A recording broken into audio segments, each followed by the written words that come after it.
Welcome to This Just In, the show bringing you the latest advancements in healthcare, strategy, innovation, and public policy. And now, for the fastest voice in healthcare, here's your host, Justin Barnes.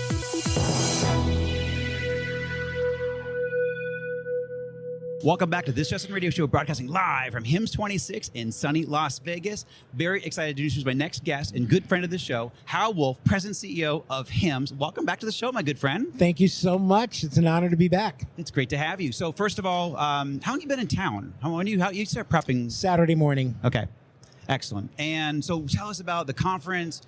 What's new in the energy here? Lots going on. I've already bragged a lot on a previous broadcast this morning about what's here. So I'm going to talk about that in a second. But first of all, you tell us from your perspective what's new and all the good stuff happening. Well, first of all, amazingly packed field because finally we're on one campus versus two because all the construction's done. Yes. So you're feeling the full force of 25,000 people Yes. that are just buzzing from one end to the other. I mean, the hallways are jammed. All the booths are really active.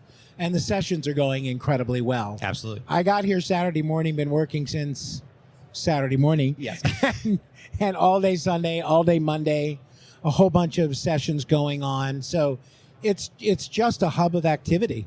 It is. And so my topic for the previous show that I just did was there are tens of thousands of leaders here. And this is my 26th HIMSS in a row.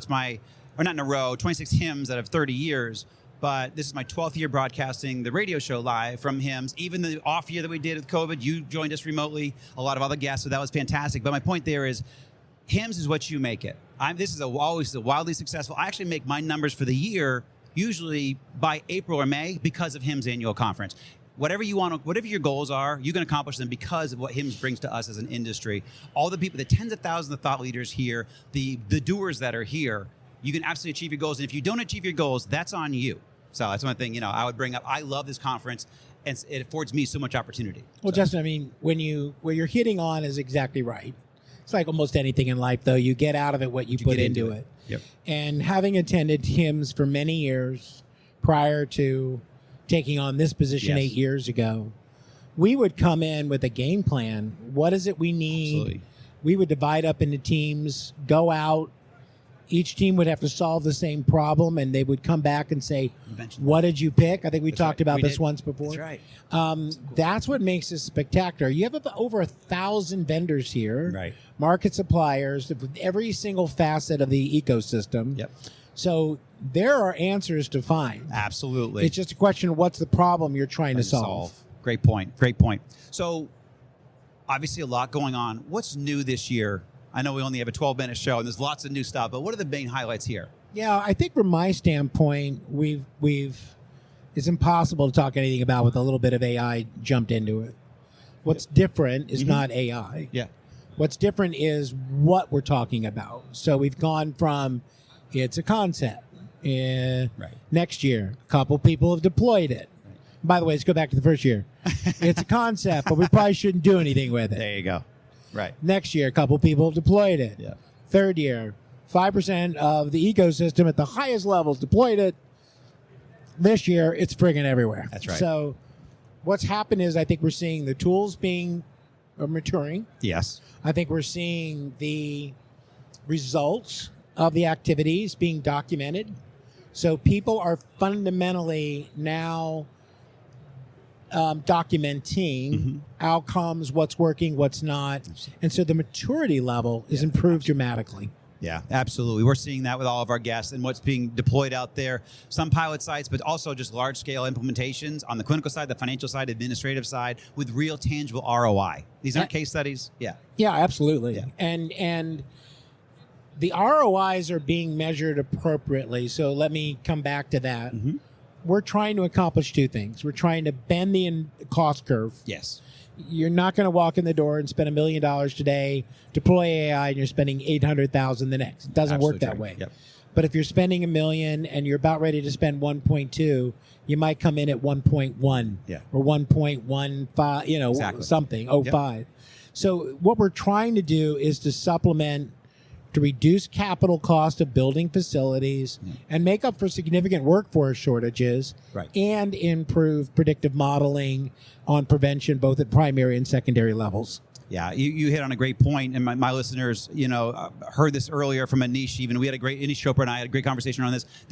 Working towards deflationary costs in healthcare. This is really what we expect from AI. It's going to take us as implementers, us as innovators, government programs, care models, all coming together, but creating a real deflationary model because we can't continue to have inflation. But to your point, it will for the short run. But our main goal, success in 5 to 10 years from now, is can we actually create a deflationary curve here through the use of technology? Yeah, I think that's fair. I mean, I'm focusing a little bit too much probably on the word inflation. Yeah. But increased costs versus how much that increase is going to be. Correct, yes. As opposed to the pure inflation we're probably going to be getting as a country. Right. Because we got a few things going on right now that are going to impact inflation. Yes. But fundamentally, absolutely correct. Yeah, absolutely. Too technical. Sorry about that. I love it. What are you most excited about happening in healthcare today? The sharing and the communication globally. There is no one center like the United States that has any kind of a lock on how the global app ecosystem is contributing. What we're seeing is it's coming from all around the globe. And the reason it's coming around the globe is that before, when you had to go through translation of software, get to a system, proprietary, it was hard to translate. We have tools now that do it very quickly. Yep. The second thing that I'm really excited about is the division between the medical model and the health model. So that's great. Yes. And this is gonna be counterintuitive. Love it. So bear with me. Yep. We always thought that the health model would develop, which is really the consumer-driven device, care from home, and it would be absorbed by the medical model, and they would share with each other. Hasn't happened. Right. Medical model, for all the reasons it always does, a little bit slow, a little defensive, doesn't want to go through change that radically. Meanwhile, because of AI, machine learning, et cetera, the health model's taken off. Right. And the consumer element in the health model has accelerated. And so I think it's time for the medical model just to recognize that, play off of it, let the health model run with primary and secondary prevention. Right. And let's take those precious resources back into the medical model for higher cases. Yep. Higher acuity. No, I love that perspective. So kind of building on that, what advice would you give to leaders where they must focus today to best navigate and position their organization for tomorrow? What are some of the best practices there that you'd share?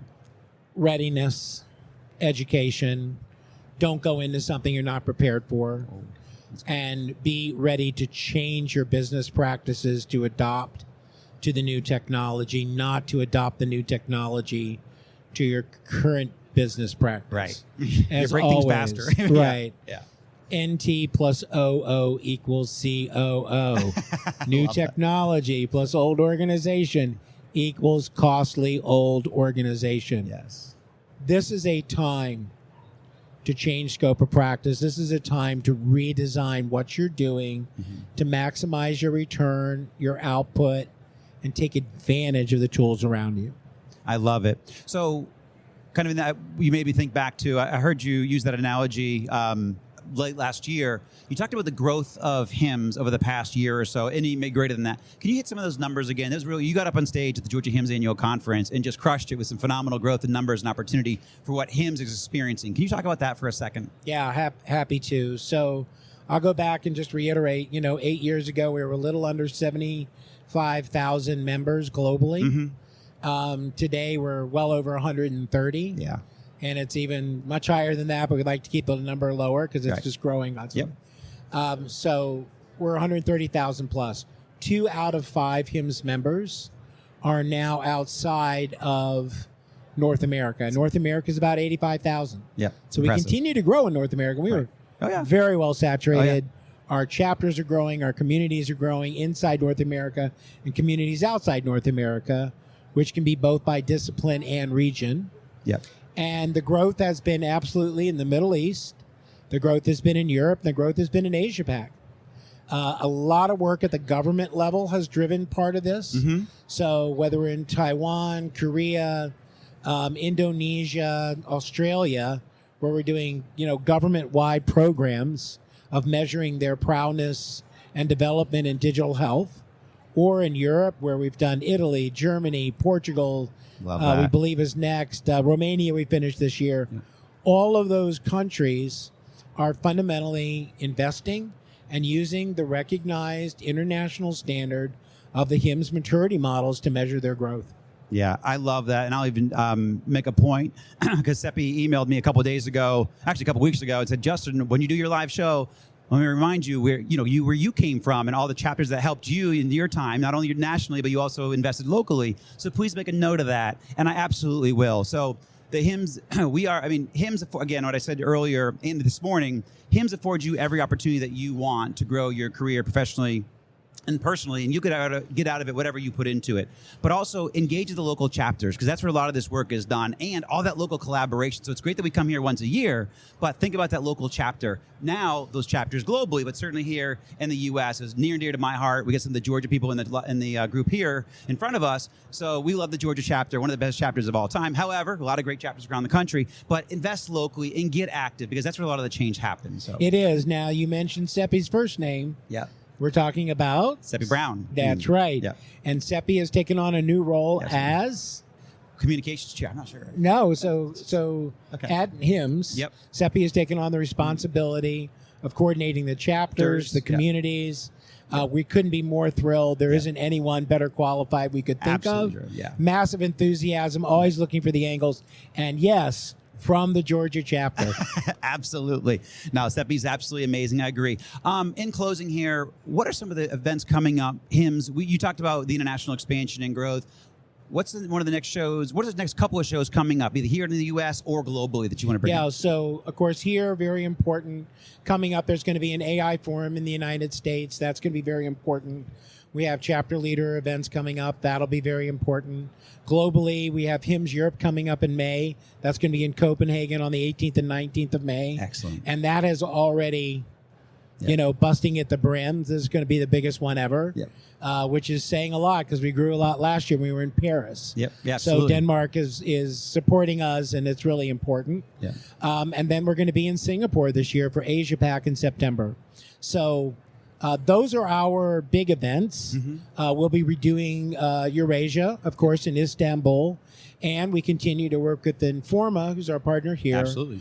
With WHX Tech, which is out of Dubai. And so we'll be looking forward to those areas, we hope, calming down. I know there's a lot of activity going on there right now. But, HIMSS is a global entity. We'll move the events around as we need to. Yep. But that's part of our growth. Love it. Congratulations on all the success, Hal. It's great to have you back on air. Thank you, You're Justin. welcome anytime, and have a great rest of your conference. Thank you, Justin. Really Thank you, my appreciate friend. it. You got it. Thank you so much. Appreciate it. Welcome back to This Justin Radio Show, broadcasting live from HIMSS26 in sunny Las Vegas. Very excited about my next guest, Michael Giannopoulos, founder and CEO of the All Paths Group. Welcome back to the show, my good friend. Thank you, Justin. Great to be here. It's great to have you here. When did you get in town? I got in last night, late last night. Okay. And when do you leave town? I will be leaving on Thursday. Okay. What are your goals for the next couple of days while you're here? Networking, learning as much as I possibly can. Learning is something that is incumbent upon every person who's attending this show or every person who's presenting in this show. Absolutely. Yep. How many HIMSS have you been to over your career? At this point, I think it's over 10. Yep. Awesome. Love it. So what's one bold move that healthcare leaders need to make to best position their organization? So if I had a CEO of a healthcare leader right now in front of me, Yep. be the patient. Love it. So the reason I say be the patient is there is no one who wakes up in the morning and decides, you know what I'm going to do today? I'm going to go check myself into an emergency room. Good point. Not a single person. In Right. fact, there's almost nothing that happens inside of a hospital that is pleasant. So yes, we have incredible technology, artificial intelligence, incredible physicians. But what we need leaders to do is to take those Gemba walks, those rounding walks with everybody in the morning, and then really be the patient. I think one day as an inpatient will expose a series of gaps that you might have that might go unrecognized. Right. And that helps you holistically determine what your next course of action is. I love that. And that's a kind of a theme that I've been hearing through my radio show this morning. Keeping the patient front and center and really thinking whenever we all try and solve problems. And the reason we're here is at the end of the day, it is because of the patient. But sometimes we get caught up in other aspects of it. But the fact that, keeping the patient front and center, I love that answer. So where are you seeing tangible ROI today in healthcare, digital health, or AI? We start off with pilots, but also at scale. What are you seeing? There's tons of pilots. There's tons of pilots that have gone wrong. Yep. I think one of the biggest problems that I'll say is folks decided that they wanted to boil the ocean, especially with AI. Mm-hmm. Where I have seen success is leveraging narrow AI, similar to how we've done for decades within radiology and other ologies, and focusing around things that make an impactful difference on the caregivers, care providers, and the capacity of organizations to provide care. That is around supply chain, logistics, and error handling. Yep. So I've seen examples of artificial intelligence being used within the context of supply chain, yep. optimizations within supply chain, and that has ripple effects across an organization that impact care, impact burnout, impact every aspect that touches a healthcare organization. Yep. Love it. We have a couple extra seconds here. What are some of the projects you're working on that you're most excited about personally? There's some automation projects right now leveraging artificial intelligence that, again, are narrowly focused, but will provide tremendous benefit to organizations that adopt them. So I'm working with a lot of the leadership organizations within the conference here, yes, and some of the AI organizations within the conference here to build that narrow focus that has maximum impact. And we already have go-to-market strategies for many of these things. We have proof of concepts, we have pilot engagements, and we're really looking forward to that. I'm a big believer in small changes that yield huge results. Yeah. Love it. People can all implement those types of things anyhow. So I love that. Absolutely. Great point. It has to be available yep. immediately. The yep. ROI can't be 2 years. Right. It has to be 3 months, 6 months. Yeah. That's what makes it happen. Love that. My next question, how do we keep healthcare human in an AI world? So agents are everywhere, okay? And everybody espouses the idea of agent-to-agent communication. I think there's a miscalculation here. And that miscalculation is if your agent is talking to my agent, okay, then you and I are fundamentally disconnected. Right. Okay, there's an abstraction layer behind that. What I think will happen as time goes on and as these things become better is that it will build a necessity for you and I to have that in-person discussion and that in-person connection.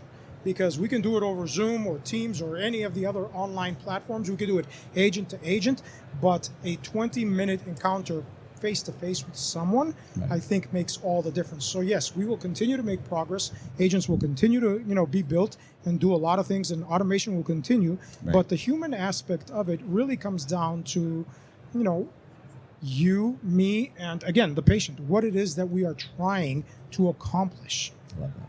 Yeah, that's actually the resounding theme that I've had when I've asked that question of my previous 7 guests today. What's great is we're out focusing on the patient.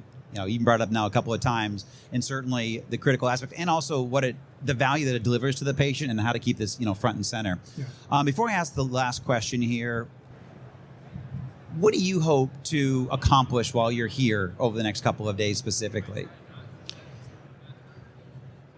Outside of the learning aspect that we spoke about earlier, yep, there are certain measures of success that I have for individuals and organizations that I'm meeting with. Mm-hmm. Again, that I think dovetails into your previous question. Mm-hmm. These are individuals and organizations that I talk to on a daily basis, right, but I do not have the opportunity to meet with. There you go. So today and tomorrow, I am meeting with these people. Right. That kind of solidifies a relationship. That solidifies trust. Yep. Yeah, and the reason I like to ask that question and attack it from a couple of different ways, because I'm encouraging people to get out there more. We kind of not hide behind our Zooms and our cameras and our phones and stuff like that, but these conferences are what they make it. You kind of heard probably off air a little bit when I was talking to Hal earlier. These conferences are what we make it. And being here and going to the other ones out there, it's really important to get out of behind your desk or get out of your house and get out there and go meet the people. And even Marianne Yeager from Sequoia Project, she brought this up also on air earlier this morning, and I absolutely agreed. You can have more candid conversations also. Sometimes we're tackling big problems and very complex problems, certainly in her world of interoperability and my world of interoperability. So having those real candid conversations face-to-face is a lot easier and usually much more traction than on a Zoom call or in your home or on a conference call. Absolutely. There is no substitute for interpersonal relations and communication. Right. And this world of social media and video and Zooms and all that have broken a lot of that. And I want to get us back out into shaking hands, meeting face-to-face, eye-to-eye, and tackling real-world problems together, collaboratively. They have. And back to the question that you asked earlier about making AI more human. There you go. Okay. AI will force us to be more human. There you go. There is a point in time where if I can't speak to you, I will no longer have an engagement policy, an engagement mindset with you. Right. So one way or another, yes, the AIs can do our logistics if they want to in the background, but at some point or another, you and I have to have this conversation. Guys, so absolutely true. Last question. What must we get right in the next 3 years in healthcare and health IT? Trust. Excellent. Trust. We can no longer have technology for the sake of technology. Right. Speeds and feeds are great. Advanced capabilities are awesome. This is what my firm does all day, every day. But what's most important is establishing, maintaining trust. Now, that's through governance. That's through policy. It doesn't have to be, government policy. It could be just policy between organizations, policy within organizations. Right. And that is the most important thing to allow us to spring forward, to the next level. Because there's nothing more dangerous in my mindset than an EMR that's been opened up to an agent that is injecting poison data or synthetic data into an EMR code base. You're talking patient safety. Yes. And there can't be anything that interferes with that. So that trust component, again, ripple effects. Small drop in a giant pond, but it has ripple effects. Right. So I think the most important thing over the next 2 to 3 years is, building that trust, maintaining that trust, and building upon that foundation. Absolutely. I agree. It's actually a theme that's coming up slowly, but it's also very important, is trust. And the last person that brought it up was Marianne Yeager, actually. But she does it from a data interoperability standpoint in Sequoia Project and the trusted exchanges and the QHIMSS and TEFCA and all those kind of things. Because we need to have trust in the data. You mentioned that as well, that we need to have trust in the information that we have. And as we all know, our AI and all these agents are only as good as the data that it's pulling and feeding from. So you've got to have trust in whether, at multiple levels in this chain. Correct. So in this closing minute or so, tell us about All Paths Group. Usually don't have time to dive in too deep, but we do right now. So tell us about your organization, because you were with Dell for a long time. So give me a couple minutes about your, or 30 seconds about your background, and then, All Paths Group. Sure. So the All Paths Group is an organization that specializes in advisory, consulting, and strategy services for healthcare and life sciences and other industry verticals. We are made up of a series of subject matter experts and previous healthcare executives such as myself. And we help provide kind of a second pair of eyes to validate, help CTOs, CIOs, organizations of all types in their validation process. An unfiltered opinion. Right. It's one of the things that I'm known for, is not being able to quiet down. So an unfiltered opinion, I think, whether you want to hear it or don't want to hear it, is something that might be beneficial to you. So that's kind of what we do, whether it's artificial intelligence, modernization of infrastructure, this issue over trust and data poisoning. Absolutely. Which ultimately is a network and security issue. governance, etc. Yep. So that's what we specialize in. Excellent. Well, we are actually going to have you back because I want to have we'll focus an episode just on controversial topics too. I think that'd be fun to do a show. I would love that. I know you would. I would love it too. So we'll have you back. Michael Giannopoulos, thank you so much, my good friend, for joining us today. Appreciate As you. always, my Thank friend. you. Thank you. Appreciate it. And that's a wrap. Thank you so much to all of my guests and certainly all of you that tuned in. Also, note of gratitude to AWS and AMD as dedicated partners of my weekly syndicated This Just In radio show, and to everyone that voted us Healthcare Podcast of the Year last year. Thank you so much to Roberta Mullen from Healthcare Now Radio that produced my show now for 12 years, and Jake Reed, my second producer, who barely gets rest because of all of my crazy show and guest ideas. And certainly a big thank you to Greg Masters. Greg's been fantastic through the years. Truly appreciate him. And certainly the entire HIMSS organization, Hal Wolf and the HIMSS team for this opportunity to broadcast from HIMSS26 here in sunny Las Vegas, but also broadcasting every year for the last 12 years from HIMSS. And a big thank you again to all of my listeners and supporters. Please tune in as this show broadcasts weekdays at 2:30 p.m. Eastern, 11:30 a.m. Pacific. As always, you can find me on LinkedIn at Justin T. Barnes, or track me on Twitter at HIT Advisor, and use the hashtag #ThisJustinRadio so we can respond to your comments from the show. If you miss any of this broadcast, all of my shows from This Justin Radio are posted at Amazon Music, YouTube, Spotify, Pandora, Apple Podcasts, iHeartRadio, SoundCloud, Spreaker, and the TuneIn platforms. And certainly you can check out all the new thought leadership that we continue to post at justinbarnes.com. Thanks, everyone, and have a great rest of your day.